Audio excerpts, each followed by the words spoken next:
En esta radioemisora presentamos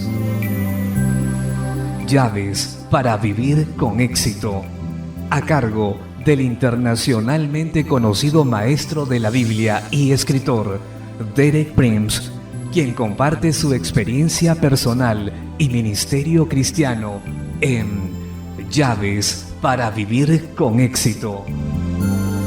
Bienvenidos. Llaves para vivir con éxito presentan Los títulos de Jesús, capítulo 2, primera parte. Me alegro de estar nuevamente con usted en el comienzo de otra semana en la que estaré compartiendo más llaves para vivir con éxito. Llaves que Dios ha puesto en mis manos a través de muchos años de experiencia personal y de ministerio cristiano. Esta semana continuaré con el tema especial para la Navidad que comencé la semana pasada, los títulos de Jesús. Mi deseo sincero es que cada uno de ustedes que me escuchan tengan una Navidad muy bendecida y todavía más que la bendición continúe en sus vidas.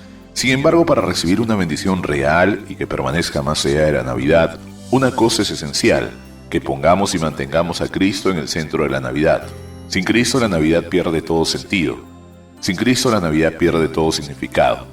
Por esto es que he escogido este tema de los títulos de Jesús. Las criaturas le dan muchos títulos maravillosos a Jesús. Cada uno de ellos nos dice algo especial acerca de Jesús. De entre los santos títulos del Señor he escogido algunos para compartir con usted, porque creo que lo bendecirán especialmente en esta temporada de Navidad. En las charlas de la semana pasada hablamos de 5 títulos principales de Jesús. Eran los siguientes: Admirable Consejero, Príncipe de Paz, el Verbo de Dios, el Cordero de Dios, el León de la tribu de Judá. El título que he escogido hoy es quizás el más sencillo, pero a la vez el más maravilloso. Es el de Salvador. Ese título, por supuesto, le fue dado a José, esposo de María, por revelación a través de un ángel, cuando María todavía no estaba casada con él.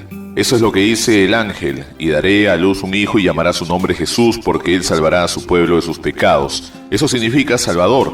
El nombre Jesús significa Salvador. Es importante que su nombre fue dado directamente por Dios el Padre a través de un ángel y que le fue dado antes de su nacimiento. Era una revelación de la razón que Dios tenía de enviar a Jesús.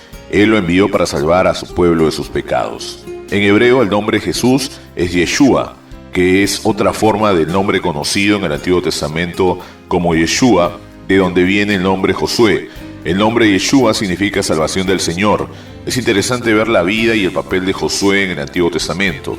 Dios sacó a Israel de Egipto por medio de ese gran líder Moisés, pero Moisés no pudo meter a Israel en la tierra prometida. Se requirió el levantamiento de un nuevo líder, Josué, cuyo nombre significa salvación. Y ahí vemos un cuadro de lo que Jesús hace por nosotros en el nuevo pacto. Él es el líder, el único que nos puede meter a la tierra de las promesas de Dios, la tierra de la salvación.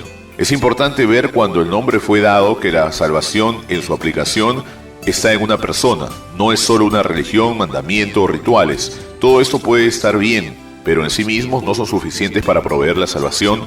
Se necesita a una persona para ser salvos. Esta lección vuelve a repetirse en el desarrollo de la historia de Jesús. En Lucas capítulo 2, versículo 30, cuando sus padres lo llevaron al templo para ofrecer los sacrificios de ley, el viejo Simeón, movido por el Espíritu Santo, tomó al bebé en sus brazos y oró diciendo estas palabras: porque han visto mis ojos su salvación. ¿A quién se refería cuando dijo eso?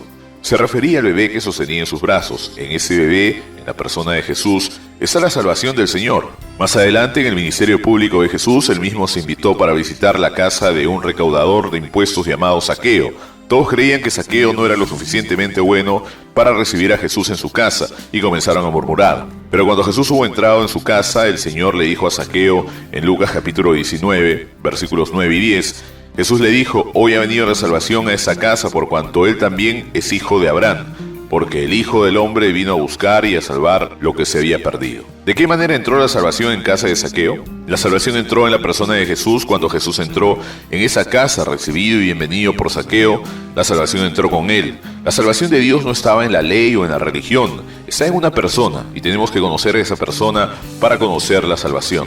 Realmente ese mismo principio ya había sido indicado proféticamente en el Antiguo Testamento. Por ejemplo, en el Salmo 35 hay una oración de David que es sorprendente. David se sentía muy oprimido, tenía muchos amigos y su vida estaba en peligro. En el Salmo 35, versículos 1 al 3, hace la siguiente oración: Disputa, oh Jehová, con los que contra mí contienden, pelea contra los que me combaten.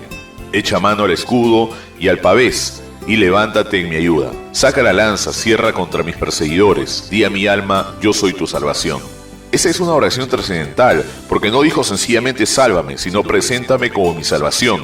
Yo creo que Dios tomó nota de esta oración de David y le contestó 1000 años después, cuando envió a Jesús. Di a mi alma, yo soy tu salvación. Quiero que sepa que en algo menos que Dios no hay suficiente salvación. Otra vez se muestra proféticamente en Isaías capítulo 12, versículos 1 y 2. En aquel día dirás, cantaré a ti, oh Jehová, pues aunque te enojaste contra mí, tu indignación se apartó y me has consolado. He aquí Dios es salvación mía. Me aseguraré y no temeré, porque mi fortaleza y mi canción es Ya, Jehová, quien ha sido salvación para mí. Sacaréis con gozo aguas de la fuente de salvación. Este es el mismo principio que se repite aquí. Aquí se representa a la familia de Dios, a sus hijos y a su pueblo, que están bajo la ira de Dios. Le ven apartarse y recibir su consolación, y cuando tienen esa revelación le explican de esta manera: Jehová ha sido salvación para mí. Recuerde siempre eso, querido amigo, que cualquier cosa menos que Dios mismo no es suficiente para obtener la salvación, y que Dios la ha provisto en la persona de Jesús. Para comprender el alcance pleno de la salvación que Dios ha provisto a través de Jesús, tenemos que comprender el significado de un verbo en particular que se usa mucho en el Nuevo Testamento. En el griego ese verbo es soto.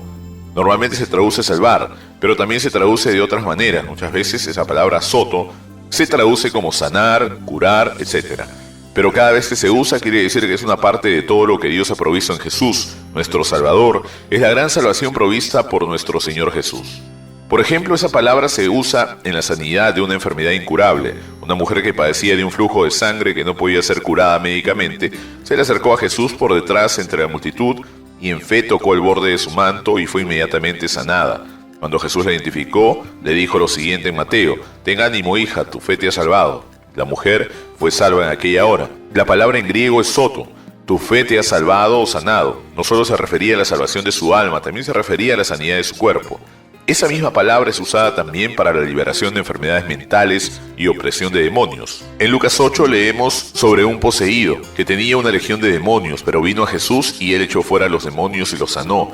Y ese es el final de la historia en Lucas 8, 35 y 36. Y salieron a ver lo que había sucedido y vinieron a Jesús y hallaron al hombre de quien había salido los demonios sentado a los pies de Jesús, vestido y en su cabal juicio, y tuvieron miedo. Y los que lo habían visto les contaron cómo había sido salvado el endemoniado. La liberación de demonios y de las enfermedades mentales es parte de esa salvación que se encuentra en la persona de Jesús. También se usa en conexión con alguien que fue levantado de los muertos. Jesús fue a la casa de Jairo, un principal en la sinagoga, cuya hija había muerto. Pero Jesús le dijo: no temas, cree solamente y serás salva. También es la misma palabra que usa Pablo cuando habla de su confianza en el poder de Dios, de guardarlo hasta el fin de su vida. Dice en 2 Timoteo 4:18, y el Señor me librará de toda obra mala y me preservará para su reino celestial. La palabra ahí es me salvará para su reino celestial, así que también significa la preservación continua de Dios. Como usted puede ver, la salvación de Dios es la provisión total de todas las necesidades de la humanidad en el tiempo y en la eternidad. Dios lo envolvió todo en un regalo de Navidad y lo dio por nombre Jesús. Recuerde también que Dios tomó ese regalo y lo colgó no de un árbol de Navidad, sino de una cruz. Pero terminó nuestro tiempo de hoy. Regresaré mañana a la misma hora para ver otro título de Jesús.